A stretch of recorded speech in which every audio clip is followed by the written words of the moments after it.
अस्सलाम वालेकुम नाज़रीन, आप देख रहे हैं नसीम ज़राइटेट।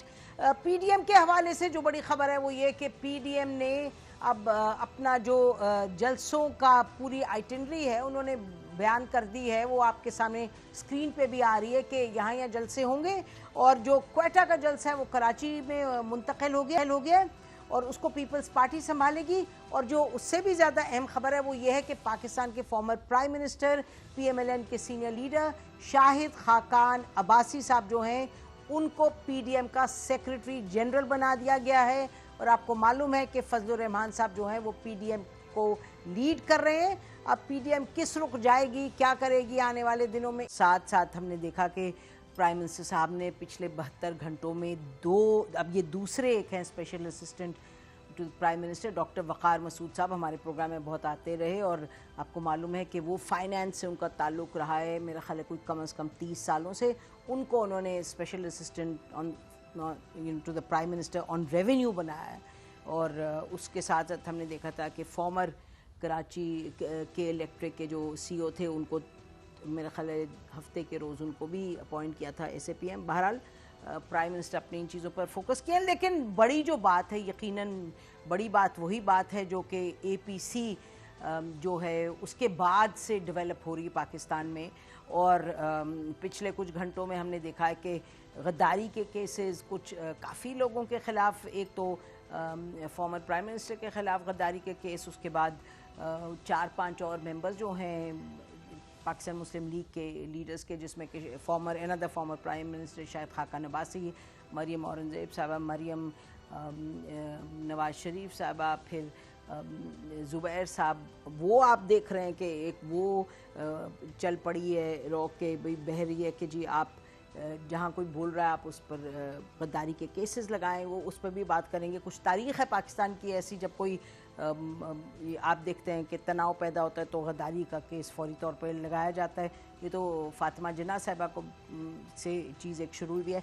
उसके साथ साथ हम ये देख रहे हैं कि पीएमएलएन को ये लग रहा है कि जी पता नहीं क्या बात है कि उन्होंने देखा कि जो हुकूमत वक्त है उसके पास बहुत से स्पोक्स पर्सन हैं, तो इन्होंने भी अपोजिशन में रह के बहुत से स्पोक्स पर्सन इन्होंने भी जो है उनकी नामजदगी की है। एक तरफ मरियम औरंगज़ेब साहबा थी, लेकिन उन्होंने बड़े मज़े की बात यह है कि जो ज़ुबैर साहब हैं, और ज़ुबैर साहब फॉर्मर गवर्नर भी रह चुके हैं, और ज़ुबैर साहब की क्लेम टू ग्रेट फेम अब यह है कि इन्होंने आर्मी चीफ से और आईएसआई के चीफ से भी मुलाकात की, जो कि बात फिर सामने आई। तो ज़ुबैर साहब को, मोहम्मद ज़ुबैर साहब को पार्टी ने ये कि उनको बनाया है farmer prime minister Nawaz Sharif साहब और मरियम नवाज साहिबा का स्पोक्स पर्सन। हालांकि वो मरियम नवाज साहिबा सीनियर वाइस प्रेसिडेंट है और ये भी वाइस प्रेसिडेंट है, तो वाइस प्रेसिडेंट के लिए वाइस प्रेसिडेंट स्पोक्स पर्सन, ये भी पूछेंगे कि ये क्या बात है।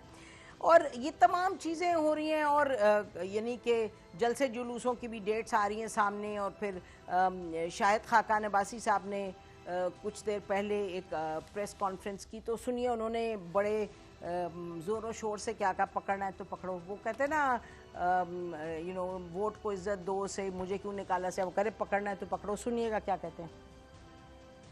पर्चा दर्ज किया गया, बदर रशीद नामी आदमी, पर्चे के हवाले से बगावत जो है वज़ीर आज़म, वफाकी वज़रा, lieutenant general, governor, chief minister, leader of the opposition, speaker, deputy speaker, Pakistan के तकरीबन जो पाकिस्तान चलाया करते थे आज सारे बगावत के मुर्तकिब हो गए। हथकड़ी लगानी हथकड़ी लगा लो, हिम्मत है तो लगाओ हथकड़ी। मुस्लिम लीग नून हाजिर है, नाम आपने लिखे, हिम्मत है तो लगाओ सबको हथकड़ी और मुकदमा अवाम के सामने चलाओ।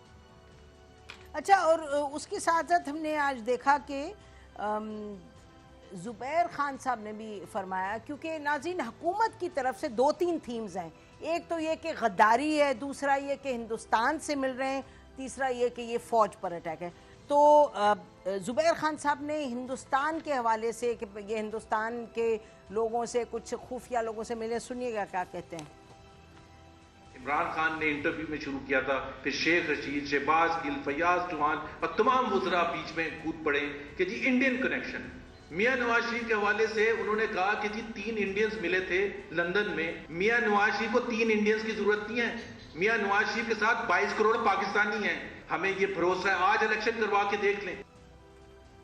और बहरहाल वो शेख रशीद साहब गाहे बगाहे कुछ ना कुछ कहते रहते हैं। आज उन्होंने ये कहा कि ये तीनों जो हैं ये आगे जाके इलेक्शन के करीब एक दूसरे के खिलाफ ये इलेक्शन लड़ेंगे, but that is neither here nor there. Election में तो बहरहाल होता है। वो अभी की बात मेरा ख्याल है फोकस करने की है कि इस वक्त क्या सूरत हाल है। इस वक्त बहुत से सवाल आते हैं कि क्या पीपल्स पार्टी जुट के खड़ी है पीडीएम के साथ। ये भी है कि जी पीपल्स पार्टी ने कुछ सवाल उठाए हैं उस हवाले से कि जेयूआई के फजल रहमान साहब को बनाया है लीडर पीडीएम का, उस पर भी बात करेंगे। तो अभी कुछ ही देर पहले नाजरीन एक तफसीली वो जजमेंट आई। आपको मालूम है कि एक शहरी हैं आमिर अजीज़ साहब, उन्होंने इस्लामाबाद हाई कोर्ट में ये दरख्वास्त दी कि जी नवाज शरीफ साहब क्योंकि ये एक इश्तिहारी हैं, मुलजिम हैं, तो इनकी जो तकारीर हैं, जो तमाम चीज़ें, इनको ब्लॉक किया जाए। वो बहरहाल पेमरा ने तो किया हुआ है, कोर्ट में कहीं उसको चैलेंज भी किया, लेकिन ये साहब ने भी कहा। तो जस्टिस अतर मिन्नान साहब ने जो कहा उसका हम आपको थोड़ा सा बहुत छोटा सा इक़्तिबास सुनाते हैं। उन्होंने कहा दरख्वास्त गुजार के वकील ने बताया दरख्वास्त गुजार को तशवीश है कि पाकिस्तान की सलामती को ख़तरा लाहक है।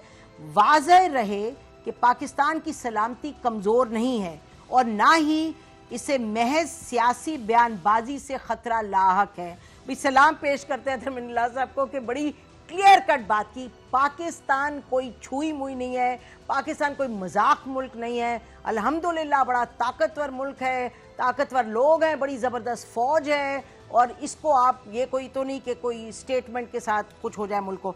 आगे फरमाते हैं, ये जजमेंट में लिखते हैं जस्टिस अतर मिन्नान साहब, इस्लामाबाद हाई कोर्ट के चीफ जस्टिस। वो कहते हैं पाकिस्तानी अवाम अपने मुंतखब नुमाइंदों के तवस्सुत से पाकिस्तान की सलामती को महफूज रखने का अज़म रखते हैं। पाकिस्तान की सलामती यकीनी तौर पर इस अदालत के ज़रिए रिट जारी करने पर मुनहसर नहीं है। दरख्वास्त गुजार की जानिब से पाकिस्तान की सलामती को लाहक ख़तरात से मुतल्लिक खदशात को यकीनी तौर पर गलत फहम किया गया है। तो वेरी क्लियर कट वो कह रहे हैं कि जी हम इसकी जो सलामती है वो तो जो 22 करोड़ अवाम है उनके हाथ में है, जो उनके मुंतखब लीडर्स के हाथ में है, and I would add of course Pakistan की फ़ौज के हाथ में भी है। तो ये ऐसी कोई बात नहीं कि वो स्टेटमेंट्स होंगी, तो डिबेट होती है, डिस्कशंस होती हैं। तो इस पर देखते हैं कि हमारे जो पार्टिसिपेंट्स हैं वो क्या अब हमें बताते हैं कि आगे हम क्या देखें। नाज़रीन, जो क्वेटा में होना था जलसा पीडीएम का, उसको एक हफ़्ता डिले कर दिया गया है। उससे पहले अब गुजरात में होगा जलसा। कराची कल या परसों लाहौर में भी था, जहाँ के साथ ख्वाजा साद रफ़ीक साहब ने तकरीर वगैरह की थी। कुछ थोड़ा शो ऑफ स्ट्रेंथ है, कराची में भी था, ठीक है, थोड़े से लोग आए थे, लाहौर में भी। तो अब बहुत बड़ा सवाल, सबसे बड़ा सवाल होगा कि स्ट्रीट पावर क्या है, स्ट्रीट स्ट्रेंथ क्या है। वो और बात है कि ये जो सब चीज़ है इसका मसले मसाइल इससे हल होंगे या नहीं। बट बहरहाल हमारे साथ इस वक्त नाज़रीन मौजूद हैं। हुमायूं अख्तर खान साहब लीडर हैं पीटीआई के, बहुत शुक्रिया हुमायूं साहब आपने हमें ज्वाइन किया। हमारे साथ मौजूद हैं सेनेटर अताउर रहमान साहब, लीडर हैं जेयूआईएफ के, बहुत शुक्रिया सेनेटर साहब आपने हमें ज्वाइन किया। अताउल्ला तारड़ साहब हैं डेप्यूटी सेक्रेटरी जनरल पीएमएलएन, बहुत शुक्रिया तारड़ साहब आपने हमें ज्वाइन किया। और नाज़रीन कमर ज़मान कायरा साहब लीडर हैं, सीनियर लीडर पाकिस्तान पीपल्स पार्टी के, वो भी हमें ज्वाइन करेंगे कुछ ही देर में। तो सबसे पहले हम ज़रा शुरू करते हैं हुमायूं अख्तर खान साहब से। हुमायूं साहब ये बताइएगा कि इस वक्त जो हुकूमत का लगता है हिकमत अमली है, वो 2-3 चीज़ों पर उसका इन्हिसार है। एक तो ये कि ये हिंदुस्तान के लोगों से मिल रहे हैं और हिंदुस्तानियों से मिले हैं, जैसे चौहान साहब ने कहा कि कोई खोखर या कोई पैलेस है कि वहाँ मिले हैं लाहौर में। उसके बाद ये कहा कि जी लंदन में भी मिले हैं, तो हम बताएंगे अगर आप ज़्यादा बोलेंगे। तो अगर हुकूमत के पास कोई मुस्तनद ख़बर है कि कोई ऐसे खुफिया हिंदुस्तानी लोगों से मिले हैं जिन्होंने कोई असरअंदाज हो रहे हैं या कुछ कर रहे हैं, तो वुडंट इट बी बेटर कि बड़ी स्पेसिफिक बात बताएं। ये जनरलिटीज़ क्या है जी? नसीम, 2-3 चीज़ें हमें सोचनी चाहिए कि ये बात वाज़ेह है कि शहबाज शरीफ साहब का अरसे दराज से राब्ता रहा है सो कॉल्ड एस्टेब्लिशमेंट से, ठीक है, राब्ते रहते हैं जो बरसर इक़्तिदार लोग हों, लेकिन स्पेसिफिकली जुबैर साहब को भेजा गया चंद हफ्ते पहले with some specific request apparently. ये सडन टर्न अराउंड क्या है? सडन टर्न अराउंड मैं अपनी सोच बताऊं कि एक तो जो रिक्वेस्ट स्पेसिफिकली भेजी गई थी नवाज शरीफ साहब और मरियम साहबा से, वो एंटरटेन नहीं की गई। उसमें कहा गया कि लीगल चीजें अदालतें तय करेंगी और पॉलिटिकल चीजें पार्लियामेंट। सेकेंडली, जो चीज अब वाजे हो रही है, जिसको आप रीड बिटवीन द लाइंस कि पीएमएलएन में क्या हो रहा है, पीएमएलएन में वाजे ये हो रहा है कि नवाज शरीफ साहब और मरियम साहबा पार्टी टूटते देख रहे हैं। जो उनका नैरेटिव है, पार्टी का एक बड़ा हिस्सा उनसे मुत्तफिक नहीं है। आपने देखा कि जुबैर को स्पोक्स पर्सन लगा दिया गया, किसका? पार्टी का नहीं, नवाज शरीफ साहब का और मरियम साहिबा का। और बाकी स्पोक्स पर्सन के पता नहीं है वो पर्सोना नॉन ग्राटा हो गए हैं, क्या हो गए हैं। अब आप जो विस्परिंग है पार्टी के अंदर, वो बड़ी वाजे है कि भाई वो तो बाहर बैठे हुए हैं और हमें गड़े के अंदर झोंक रहे हैं। There is a serious problem. और ये जो नवाज शरीफ साहब का और मरियम साहिबा का स्टांस है, I think it's related to the rift that exist between within the party. Third चीज देखिए, ये मैं ऑफिशियली तो नहीं आपको बता सकता, लेकिन एक बात मैं आपको जरूर बताता चलूं कि लंदन में जिन लोगों से नवाज शरीफ साहब की मुलाकातें हो रही हैं, वो पाकिस्तान के जिन इदारों को पता होना चाहिए, हुकूमत को, उनको मालूम है। और वो कुछ ऐसे लोगों से नहीं हो रहे जो पाकिस्तान के बहुत बड़े खैर ख्वाह या हामी हैं। और ये चीज सीरियसली डिस्कस हो रही है। कभी कभी स्पेसिफिकली नहीं बताया जा सकता ऐसी चीजों को, आप अच्छी जानती हैं, you are very season journalist, लेकिन ये चीज बहरहाल हो रही है लंदन में।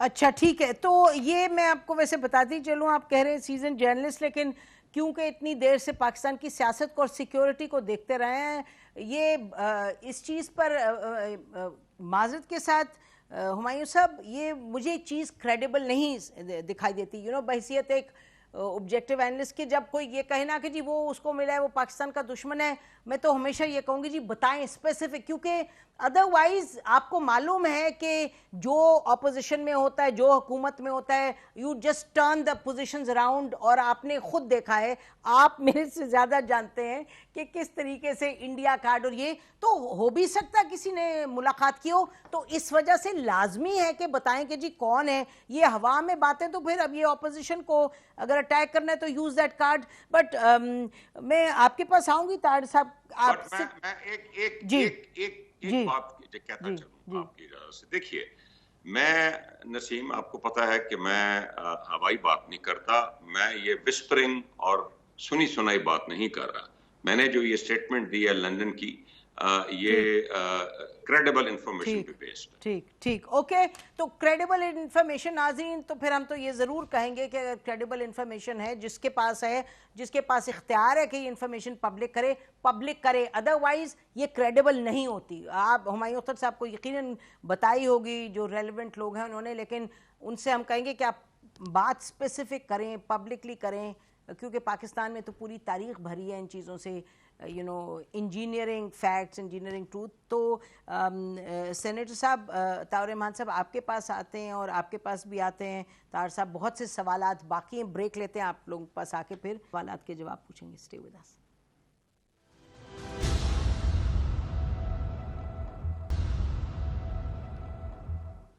वेलकम बैक नाज़रीन। ज़रा पूछते हैं हम सेनेटर ताउर रहमान साहब से कि सेनेटर साहब, ये जो बलोचिस्तान में, जो क्वेटा में होना था जलसा, और जिस पर कहा जा रहा था कि इसमें बहुत बड़ा रोल होगा फजलुर रहमान साहब का, तो ये उसको जो पोस्टपोन किया, उसकी ज़रा वजह बयान कर दीजिएगा। बिस्मिल्लाहिर्रहमानिर्रहीम। बहुत शुक्रिया जी। देखिए, आपके भी इल्म में है कि पीडीएम का जो बॉडी बनी है वो 2-4 दिन पहले बनी, और जमीयत उलमा इस्लाम ऑलरेडी 25 अक्टूबर के लिए अनाउंस कर चुकी थी क्वेटा में एक बहुत बड़ी कॉन्फ्रेंस करने के लिए। तो जब पीडीएम ने फैसला किया कि हम 11 अक्टूबर को क्वेटा में प्रोग्राम करना चाहते हैं, तो इस पर वहाँ जमीयत उलमा इस्लाम के हमारे जिम्मेदारों ने कहा कि अगर एक मरतबा हम 11 को एक प्रोग्राम करेंगे और उसके बाद फिर 25 को दोबारा हम अपना प्रोग्राम करेंगे तो उसमें मुश्किलात होंगी। तो इस पर फिर दोबारा असर नौ महमूद खान चगदई साहब से और इन लोगों से बात हुई और तय ये हुआ कि न 11 को और न 25 को, तो 18 तारीख जो है वो मुनासिब है और हम 18 तारीख को ही मुश्तरका एक जलसा करेंगे जो पीडीएम के स्टेज से होगा। सेनेटर साहब, खबर आई है कि वो जलसा ही मुंतकिल किया जा रहा है कराची में और पीपल्स पार्टी अब उसको करेगी और क्वेटा में होगा ही नहीं। आप इसकी तस्दीक करते हैं? खबर कीजिए। मुझे तो इल्म नहीं है, मैं क्योंकि पीडीएम अभी तक सिर्फ मरकज में बनी हुई है, सूबों में है नहीं, और वहाँ हमारे जो साथी हैं वो उनके साथ बैठे हुए हैं। अगर सूबे खैबर पख्तूनख्वा के हवाले से कोई फैसला होता तो शायद मुझे इल्म होता, लेकिन चूंकि ये पीडीएम की मरकजी जमात जो है वो तय करनी है, स्टेयरिंग कमेटी ने तय करना है कि कब किस वक्त कहाँ करना है। तो पीपल्स पार्टी वालों की मजबूरी ये है कि वो चूंकि ऑलरेडी शुहदा के लिए एक दिन मुकर्रर है उनका, वो हर साल वो करते हैं उस पर, तो यकीनन अगर उनकी मुशावरत से होगा। लेकिन बाहर के जहाँ भी होगा, जिस तरह भी होगा, ये एक बात तो वाज़ेह है कि पीडीएम अब मैदान में आ चुकी है और इंशाअल्लाह हमें यकीन है कि ये हुकूमत को और उनके हामियों को लोहे के चने चबवाएगी। लोहे के चने चुभवाएंगे। लेकिन दूसरी तरफ तो हम देख रहे हैं, कायरा साहब बहुत शुक्रिया आपने हमें ज्वाइन किया, हम दूसरी तरफ देख रहे हैं कि केसेस काफ़ी बन के सामने आ रहे हैं। फिर कयास सराइयाँ हैं, जो लोग जाते भी हैं जर्नलिस्ट वगैरह, वो कहते हैं जी हमने बात की है, पीपल्स पार्टी के अंदर रिजर्वेशन है, Peoples Party will go this far no further. फिर ये कहते हैं जी अच्छा वो लोग निकाल पाएंगे या नहीं निकाल पाएंगे, और ये कि जी पिछले 2-4 दिनों से पीपल्स पार्टी की क़यादत से कोई भरपूर तरीके से बात नहीं हुई पीडीएम पे। तो कायरा साहब आप फरमाइएगा, एक तो ये कि क्या जलसा मुंतकिल किया जा रहा है कराची, और उसके अलावा एक ओवरऑल जो इस वक्त पीडीएम के हवाले से पीपल्स पार्टी की सपोर्ट और रिश्ता, उस पर कुछ बयान कीजिएगा। नसीम ज़ारा साहब, गुजारिश ये है कि जलसे का तो मुझे नहीं पता चेंज हो रहा है या नहीं हो रहा, अगर होगा भी तो कुछ टेक्निकल रीजन हो सकती है।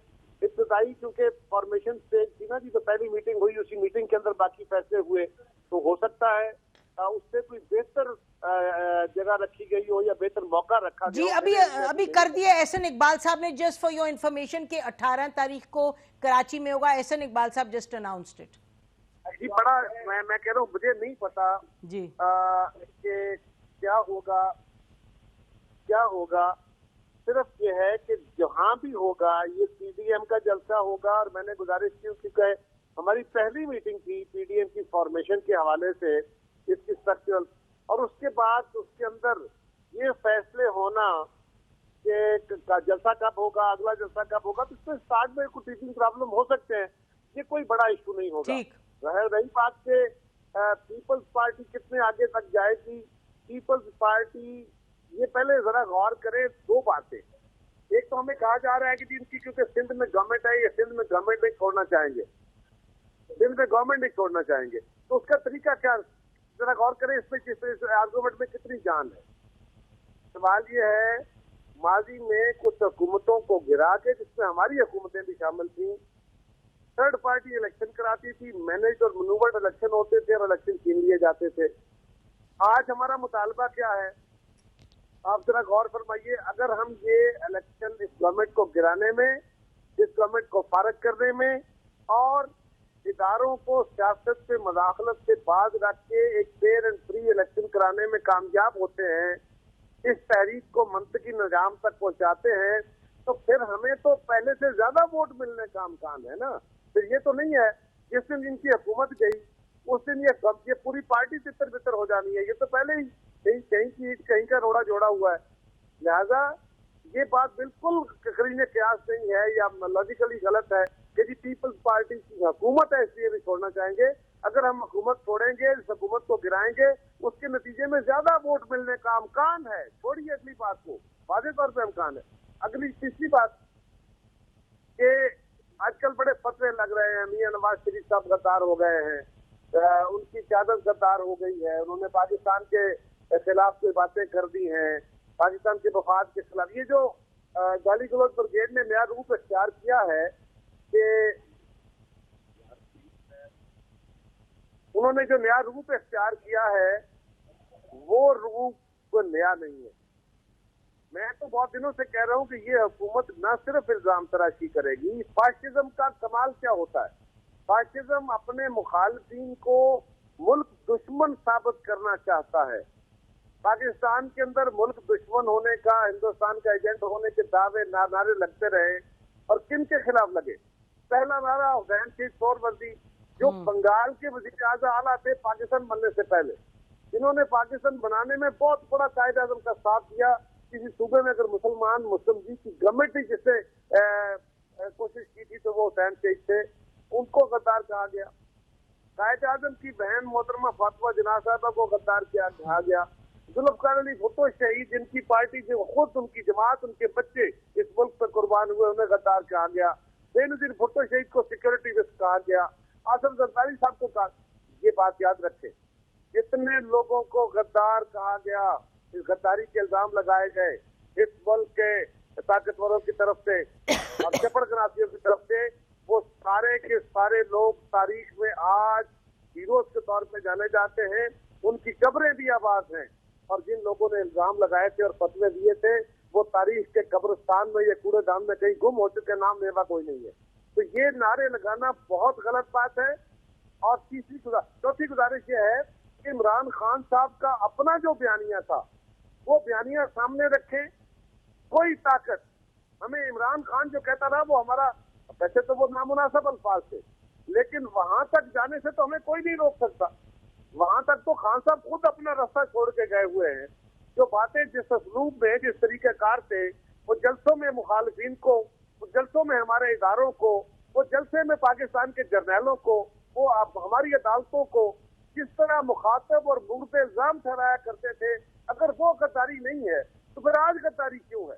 और आखिरी गुजारिश ये है साहबा कि इस वक्त हम कह क्या रहे, दो पहलू हैं। मियां नवाज शरीफ साहब ने कहे हो, कोई और कहे, मैं कह रहा हूँ, दो पहलू हैं इस आर्गूमेंट के। एक पहलू है माजी की तारीख, इवेंट्स हैं 1, 2, 4, इस मुल्क में मार्शल लॉ लगे, इसमें ये हुआ, ये हुआ, ये हुआ, फलां अफसर ने ये किया, फलां जज ने ये किया, वो इवेंट्स हैं। उन्होंने भी बयान किए हैं।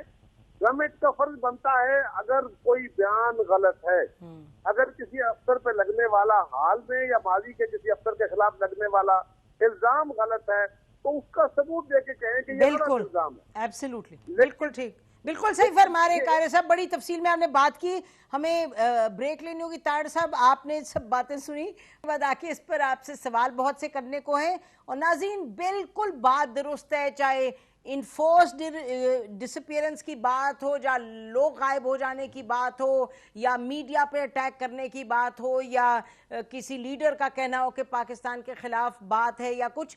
हम बार बार कहते हैं कि गलती सबसे होती है, हर एक से होती है, लेकिन आप सबूत लेके आए, मुस्तनद बात करें, तो फिर लोग आप के हामी होंगे। अगर आप हवाई फायर करेंगे कि जी वो उधर मिला, उसको मिला, इसको मिला, तो ये बात बनती नहीं है। और ये बात दुरुस्त है कि इमरान खान साहब जब ऑपोजिशन में थे तो बहुत सी बातें करते थे, और जो बातें करते थे उनमें सदाकत भी थी। हम उनमें से नहीं है जो कहेंगे वो बात गलत करते थे। बहुत सी बातें करते थे जिसमें सदाकत थी, और अब भी बातें हुई जिनमें सदाकत है। और जब झगड़े जब बढ़ेंगे तो ये तमाम बातें सामने आएंगी। तो सवाल यह कि झगड़े से आगे चलना है या सही तरीके से बातचीत करके एक सोबर तरीके से चलना है। लेकिन ब्रेक के बाद आएंगे तो फिर जरा PMLN का भी पूछेंगे कि किस तरफ ये जाएंगे, और JUI वगैरह भी इस पर उनका क्या रद्द-ए-अमल है। स्टे विद अस नाज़रीन। जी वेलकम बैक नाज़रीन। एक तो खैर ये बात क्लियर हो गई कि PDM ने अपने जलसों का जो शेड्यूल है वो कर दिया है, इशू कर दिया है, सबको मालूम है। अब जो तारीखें हैं आप स्क्रीन पर भी देख रहे होंगे। और साथ साथ शाहिद खाकान अब्बासी साहब PMLN के लीडर, फॉर्मर प्राइम मिनिस्टर, इस वक्त MNA हैं, उनको सेक्रेटरी जनरल बना दिए PDM का। तो अब पूछते हैं ज़रा हम तारर साहब से। तारर साहब, सबसे पहले तो सवाल ये है कि इतने ज़्यादा क्या आप हुकूमत के साथ कोई रीस कर रहे हैं कि आपने भी कोई आधा दर्जन स्पोक्स पर्सन कर दिए हैं तैनात? वजह उसकी क्या है? बहुत शुक्रिया नसीम ज़हरा साहिबा। बात यह है कि ऑलरेडी मैं भी, आपको पता है, अपनी कैपेसिटी में as deputy secretary general Talal Chaudhry साहब, मुसद्दिक मलिक साहब, जुबैर साहब, ये सारे लोग मीडिया पे एक्टिव भी थे और बतौर स्पोक्स पर्सन अपनी जिम्मेदारियां निभा भी रहे थे। पार्टी ने आज उसको एक फॉर्मलाइज स्ट्रक्चर दिया है और जुबैर साहब को जब अपॉइंट किया गया मियां नवाज शरीफ का और मरीम नवाज शरीफ साहिबा का स्पोक्स पर्सन, तो उसके साथ 5 लोगों को सेक्रेटरी इंफॉर्मेशन मरीम औरंगजेब साहिबा के तहत एक कमेटी बनाई गई है और स्पोक्स पर्सन के ओहदे पर तैनात किया गया है। तो उसको मजीद फॉर्मलाइज करके एक स्ट्रक्चर दिया गया है, जो कि मैं समझता हूं कि किसी भी मुनज़्ज़म पार्टी में जरूरी होता है कि आपके स्पोक्स पर्सन, चाहे वो 6 हों, वो 10 हों, वो नॉमिनेटेड हों और पता हो कि जी ये आपके स्पोक्स पर्सन हैं जो पार्टी के बयानिए को या पार्टी के नुक्ता नजर को और पार्टी के पॉइंट ऑफ व्यू को लोगों के सामने रखें। तो ये एक, मैं समझता हूँ, हेल्दी एक्टिविटी है। हमारी तंजीमें नौ भी चल रही है साथ साथ, और जो वेकेंट ओहदे थे वो भी पुर किए हैं। और बाकी भी सियासी जमातों को अगर आप देखें, पीपल्स पार्टी में बड़ा हेल्दी ट्रेंड है कि मुस्तफा नवाज खोखर साहब जो हैं वो चेयरपर्सन के स्पोक्स पर्सन हैं। इसके साथ साथ उनके सेक्रेटरी इंफॉर्मेशन और हैं, डिप्टी सेक्रेटरी इंफॉर्मेशन और हैं। एक मिनट, ये ठीक है, मुझे ये बताएं कि जो फॉर्मर प्राइम मिनिस्टर हैं उनके स्पोक्स पर्सन की तो चलें समझ कुछ आती है, वो तो लंदन में वहाँ से वापस ही नहीं लौट रहे, तो आपने कहा जी उनका एक स्पोक्स पर्सन अलग कर देते हैं, चलें। लेकिन ये मरियम नवाज साहिबा तो she is vice president, is it because she is Nawaz Sharif साहब डॉटर? क्या आपने उनका अलग स्पोक्स पर्सन? ये बात कोई समझ में नहीं आई। और जो उनके स्पोक्स पर्सन बनाए उनका भी पार्टी में वही होता है जो उनका है, तो ज़रा ये एक्सप्लेन कर दीजिएगा। देखिए, मरीम नवाज शरीफ साहिबा की एक इंडिपेंडेंट स्टैंडिंग है। वो जेल इसलिए तो नहीं गई थी कि वो नवाज शरीफ साहब की बेटी हैं। नहीं, स्पोक्स पर्सन तो जेल तो सब गए ना, जेल तो सब गए। मैं थोड़ा सा उनकी पॉलिटिकल स्ट्रगल की बात कर रहा हूं। नहीं, वो मैं समझती हूं, I understand and I agree. I'm coming to your question. जी, उनकी पॉलिटिकल स्ट्रगल देखते हुए देखिए, मासेज में उनकी एक अपील है, बहुत बड़े बड़े शोज जो अनफॉर्चुनेटली मीडिया बहुत सारे शोज कवर नहीं कर सका जब वो बाहर निकली। She's a crowd puller, absolutely.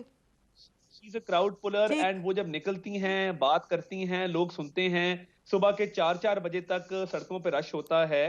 उनकी जो मैसेज में अपील है, उन्होंने वाइस प्रेसिडेंट के अलावा भी अपनी एक इंडिपेंडेंट हैसियत में पार्टी में जगह बनाई है, तो इसलिए स्पोक्स पर्सन उनके अलग है। जी, एग्जैक्टली जी। अच्छा। तो वो इसलिए उनका एक स्पोक्स पर्सन अलहदा से अपॉइंट किया गया है कि वो एक सेंट्रल जगह रखती हैं। वो कोई ऑर्डिनरी वाइस प्रेसिडेंट नहीं है।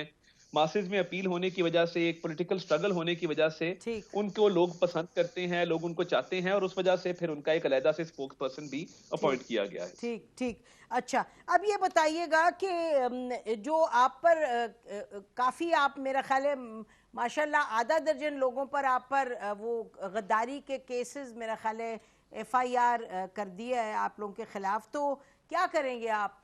What is the next step?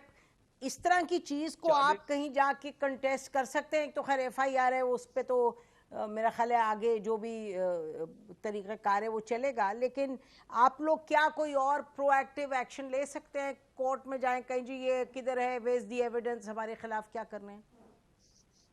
40 से ज्यादा लोग, मैं भी शामिल हूं, जिन पे बगावत का मुकदमा कायम किया गया है। और इंटरेस्टिंग बात साहिबा ये है जी, 40 मैं भी शामिल हूं। FIR की कॉपी मैं आपसे शेयर करता हूं। 40 लोगों को नामजद किया गया है, और उसमें आप देखिए कि आयरनी क्या है। इतनी ये मजे का खेज बात है कि सिटिंग वजीर आजम आजाद कश्मीर उसको गद्दार डिक्लेयर कर रहा है SHO शादरा लाहौर। मुझे आप बताइए कि क्या इससे कश्मीर कॉज हर्ट नहीं होता कि जब सिटिंग प्राइम मिनिस्टर आजाद कश्मीर, जो डिफरेंट फोरम से बड़े वोकल रहे हैं, उन्होंने हर जगह कौमी मफाद को आगे रखा है, इंटरनेशनल फोरम्स पे भी वो जाते रहते हैं, वो प्राइम मिनिस्टर की भी मीटिंग्स अटेंड करते रहते हैं, और हमेशा वो बड़े जाने जाते हैं इस हवाले से। तो उनको जब SHO शदारा बुक करेगा तो ये एक मजाक है। दूसरा, आपको याद होगा 1950 की दहाई में अमेरिका में एक सेनेटर जोसेफ मैकार्थी होते थे, जिनके मैकार्थीइज्म, बाद वो ठीक है, मैकार्थीइज्म टर्म कॉइन की गई। मैं अमेरिकन हिस्ट्री का स्टूडेंट भी रहा हूं, तो देखिए वो जब सर्द जंग हुई सोवियत यूनियन और अमेरिका की, उनकी वजह शोहरत ये थी कि वो हर शख्स को सोवियत स्पाई या कहते थे कि जी ये रशिया से मिला हुआ है, ये सोवियत यूनियन के साथ मिला हुआ है, ये अमेरिका के इंटरेस्ट को हर्ट कर रहा है।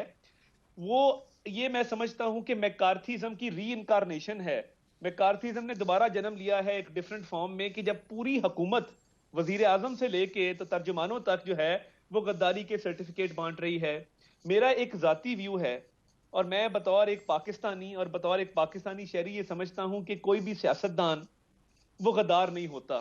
जब वो अवाम से वोट लेके आता है, अवाम में जाता है, अवाम में रहता है, वो पाकिस्तान के इंटरेस्ट को हर्ट करने के लिए वो कुछ नहीं कर सकता अक्रॉस द पॉलिटिकल डिवाइड।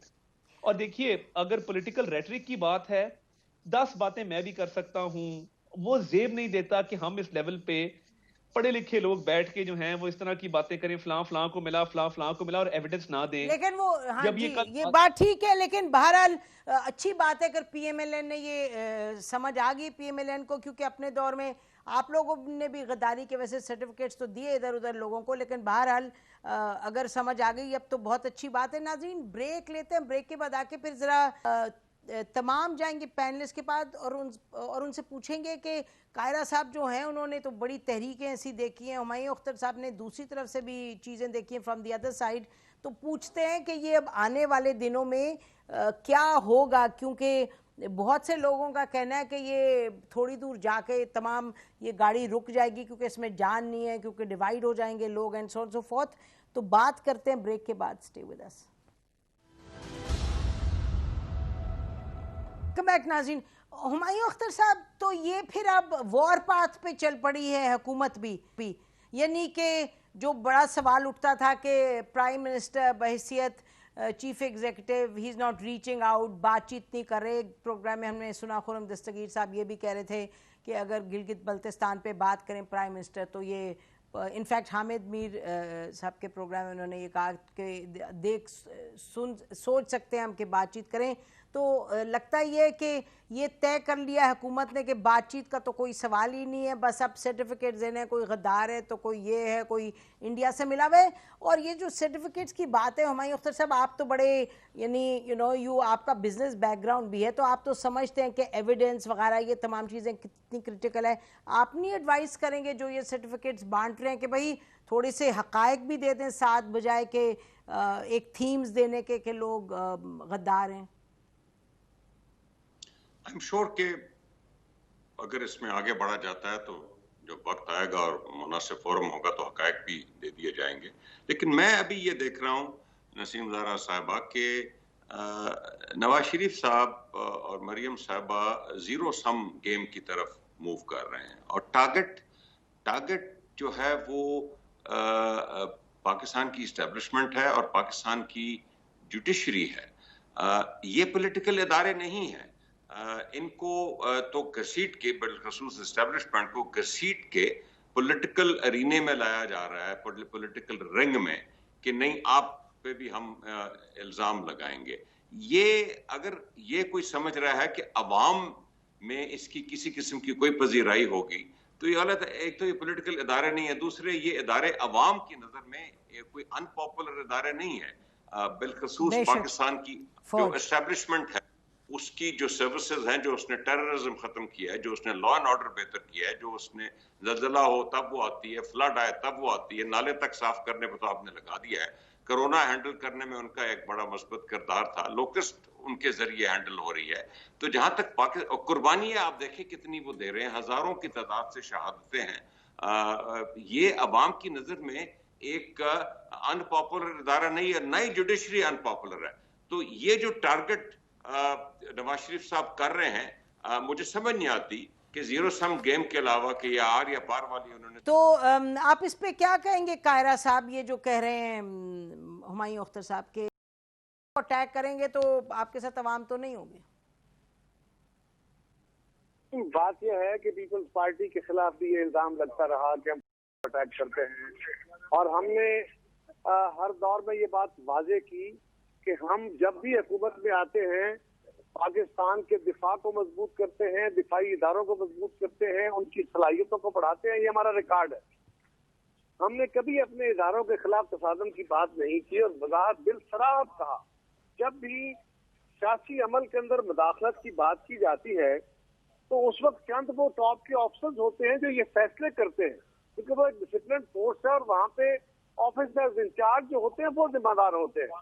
आप क्या ये फरमाइए कि मौलवी तमीजुद्दीन केस से लेके नुसरत भुट्टो केस तक, नुसरत भुट्टो केस से लेके जफर अली शाह केस तक, और फिर अब जो हालिया जो नैब के खिलाफ आई है जजमेंट, क्या ये अदालतों ने फैसले नहीं दिए कि इस मुल्क में हमारे सलामती के इदारों को सियासत के अंदर मुदाखलत नहीं करनी चाहिए?